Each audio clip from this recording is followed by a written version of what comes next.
lost your job, or failed at your goals. Maybe you were rejected after giving your best.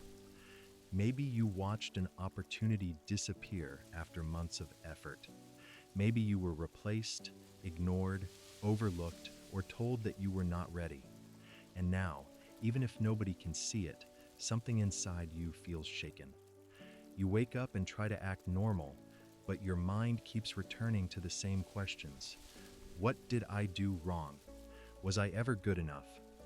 How do I start again when I no longer trust myself the way I used to? Career setbacks are painful because they do more than affect your income. They touch your identity. They make you question your value. They can make a capable person feel small, uncertain, and exposed. When work falls apart, it can feel as if the whole structure of your life is unstable. The routine changes. The confidence changes. The way you introduce yourself changes. The way you see your future changes. And sometimes the hardest part is not the setback itself. The hardest part is what the setback does to your inner voice. Before it happened, you may have believed you were moving forward. You may have believed your effort would be rewarded. You may have believed your plan was solid. Then one event breaks the pattern. A job ends. A business fails. A promotion goes to someone else. A client walks away. An exam is missed. A project collapses. A dream you carried quietly does not work out the way you hoped. And suddenly, confidence becomes harder to reach.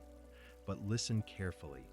A career setback can damage your confidence, but it does not have the right to define your future. It may interrupt your path, but it does not erase your ability. It may humble you, but it does not have to destroy you. It may slow you down, but it does not mean you are finished. You are not the first person to feel lost after a professional disappointment. You are not weak because you feel discouraged. You are not a failure because something did not work. You are human, and rebuilding begins when you stop treating pain as proof that you are incapable. The first mental reset is this: separate the event from your identity. What happened to you is an event. Who you are is deeper than that event. Losing a job does not mean you are useless. Failing at a goal does not mean you are hopeless. Being rejected does not mean you have nothing to offer. It means something did not work in that season, under those conditions, with that opportunity at that time. That is all. But the mind often does something dangerous after disappointment. It turns one painful experience into a permanent label. It says, I failed, so I am a failure. It says, I was rejected, so I am not valuable. It says, I lost this job, so I will never recover. These thoughts may feel true when you are hurt, but feelings are not always accurate witnesses. Pain can exaggerate. Fear can predict disasters that never happen. Shame can make one chapter sound like the whole story. You need to challenge the story your mind is building around the setback. Say it plainly. This happened, but it is not my identity. This hurt me, but it will not own me. I may need to rebuild, but I am still capable of rebuilding. This is not fake confidence.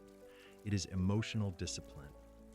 It is the discipline of refusing to let one setback become the name you answer to. The second mental reset is this: allow yourself to grieve without surrendering to defeat. Many people try to rush past disappointment. They pretend they are fine. They tell everyone they have moved on. They post, smile, and stay busy, but inside, they are still bleeding from what happened. That is not healing. That is hiding. A career setback can bring grief. You may grieve the income you lost. You may grieve the title you carried. You may grieve the respect you felt.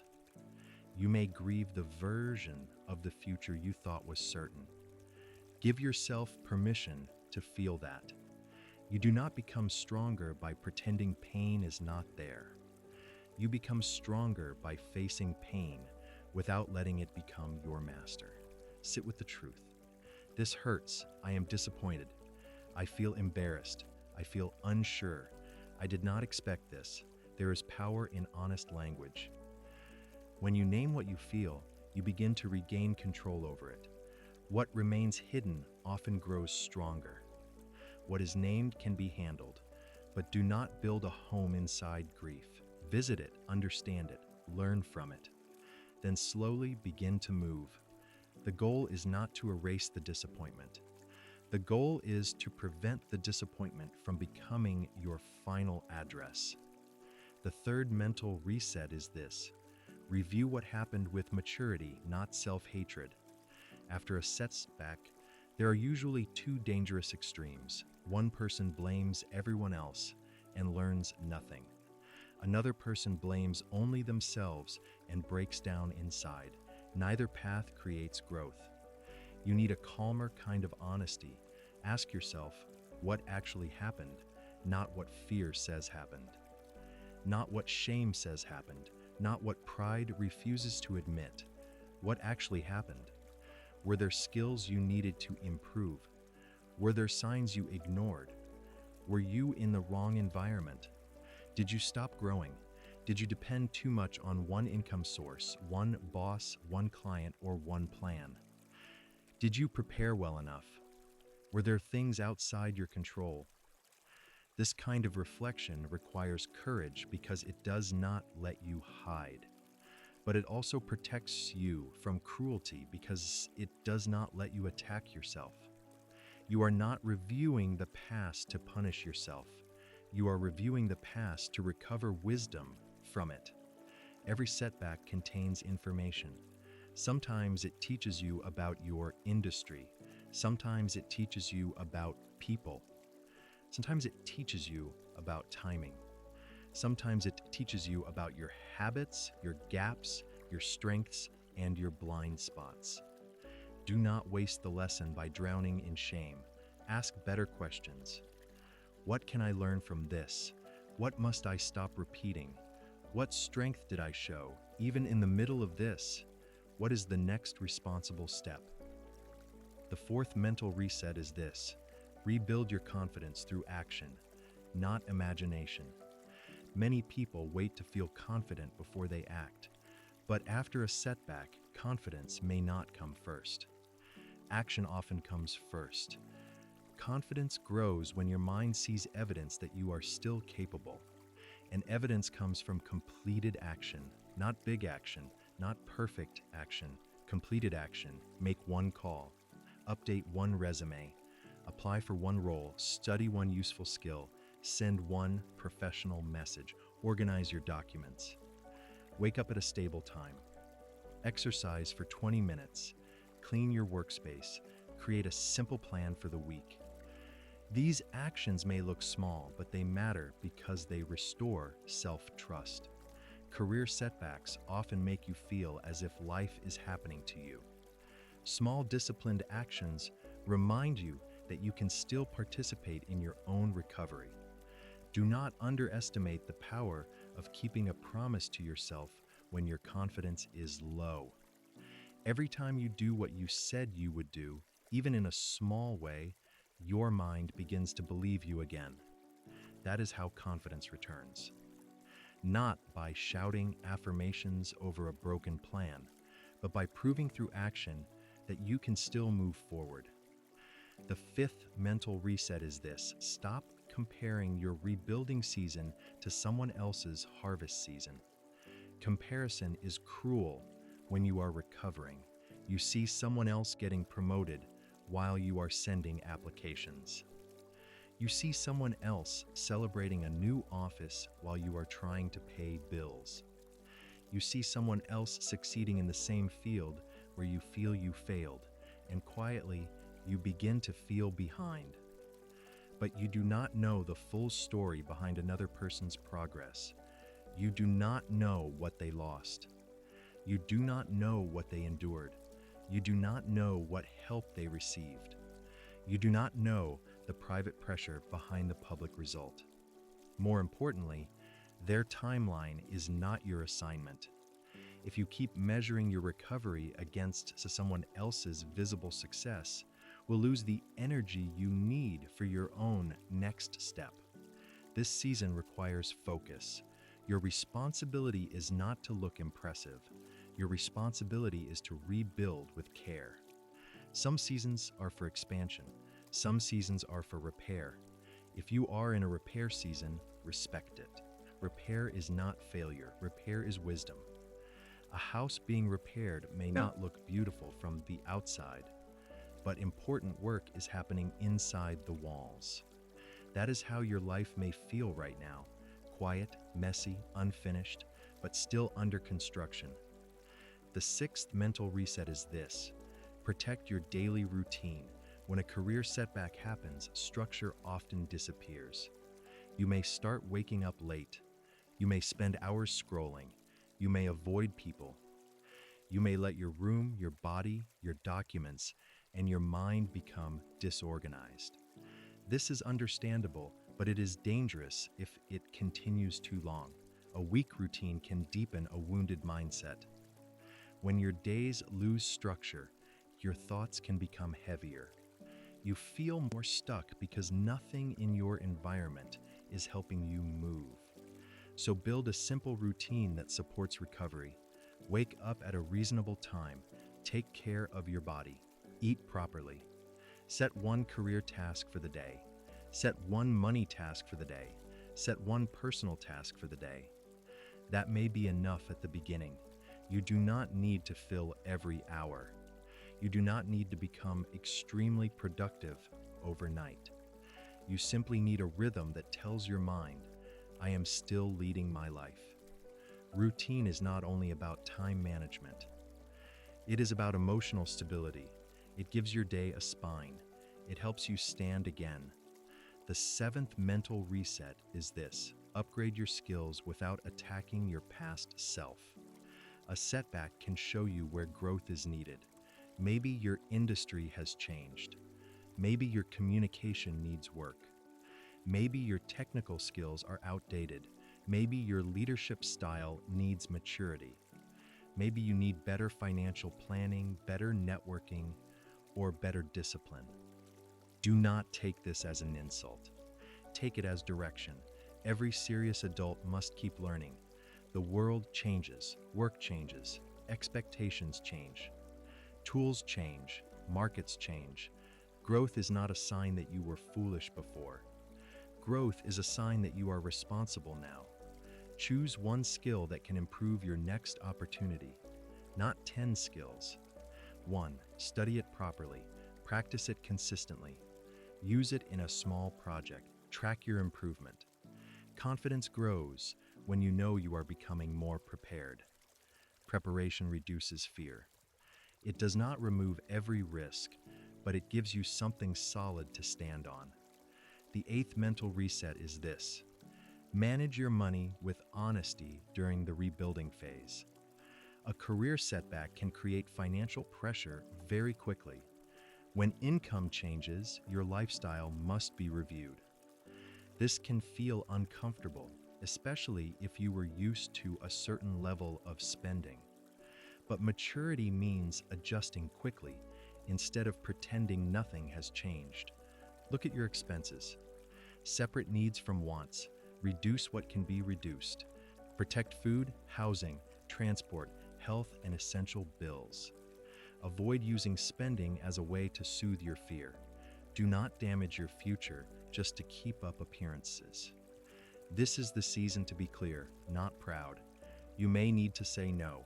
You may need to pause certain pleasures. You may need to explain less and choose peace more. Financial discipline during a setback is not punishment. It is protection. It gives you more time to think, more room to breathe, more control over your next move.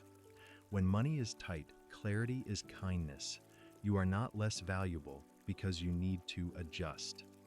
You are being wise enough to survive the season without creating deeper damage. The ninth mental reset is this: do not isolate yourself from every helpful voice. When confidence is low, isolation can feel safe. You may not want to explain what happened. You may not want to answer questions. You may not want to face the look in people's eyes when they hear your news. Some privacy is healthy, but complete isolation can make your mind harsher than reality. You need at least a few grounded people around you, people who will not mock your struggle, people who will not feed your excuses, people who can listen, advise, encourage, and remind you of what is still possible. You do not need to tell everyone your story. Choose wisely. Speak to a mentor, a trusted friend, a former colleague, someone who knows your character, someone who can help you see clearly. Sometimes one conversation can break the fog. Sometimes one honest voice can help you remember that you still have options. You were not designed to carry every disappointment alone. The 10th mental reset is this: create a comeback plan that is simple enough to follow. After a setback, people often make plans that are too large. They want to fix everything at once: new job, new income, new routine, new skills, new confidence, new life. But when the plan is too heavy, the mind avoids it. Make the plan simple. For the next 7 days, decide what matters most. Maybe your first goal is to stabilize your emotions. Maybe it is to update your resume. Maybe it is to apply for 5 suitable roles. Maybe it is to contact 3 people in your field. Maybe it is to complete 1 short training. Maybe it is to reduce expenses and create a survival budget. Simple does not mean weak. Simple means clear enough to act on. A strong comeback is built through steady steps, not scattered panic. Each week, review your progress. What worked? What did you avoid? What needs to change? What is the next step? This keeps you moving without overwhelming your mind. You are not trying to rebuild your entire life in one day. You are trying to become faithful to the next right step. That is enough for today. Now let us speak honestly about confidence. Confidence is not always loud. Sometimes confidence is quiet. It is getting out of bed when you feel embarrassed. It is sending the application even though you fear rejection. It is learning the skill even though you wish you had learned it earlier. It is admitting where you need help. It is choosing not to give up on yourself even when your life does not look the way you planned. Real confidence is not the belief that nothing will go wrong. Real confidence is the belief that you can respond when things do go wrong. That kind of confidence is stronger because it has been tested. You may feel behind right now, but being behind is not the same as being finished. You may feel uncertain, but uncertainty is not the same as defeat. You may feel afraid, but fear is not the same as inability. There is still work you can do. There is still wisdom you can gain. There are still doors you can knock on. There are still skills you can build. There are still habits you can correct. There is still a future version of you waiting for the discipline you choose today. But you must stop speaking to yourself like an enemy. You cannot rebuild confidence while insulting yourself every morning. You cannot recover strength while repeating the worst interpretation of your life. You need a firm but kind inner voice. Not soft excuses, not harsh abuse, firm kindness. A voice that says, "This is painful, but we are not quitting." A voice that says, "We made mistakes, but we are learning." A voice that says, "We lost something, but we still have work to do." A voice that says, "Today we one step." That is the voice you must practice. At first, it may not feel natural. That is fine. You are retraining your mind. You are teaching it not to panic every time life changes. You are teaching it not to confuse disappointment with identity. You are teaching it not to collapse when a door closes. And slowly, day by day, the old confidence begins to return. But it may return differently. It may be quieter, wiser, less dependent on applause, less hungry for approval, less shaken by rejection. That is not a loss, that is growth. Sometimes a setback removes the false confidence you had and teaches you to build something deeper. A confidence rooted in discipline, a confidence rooted in preparation, a confidence rooted in honesty, a confidence rooted in the knowledge that even if life changes suddenly, you can still respond with courage. So today, do not ask, how do I fix everything?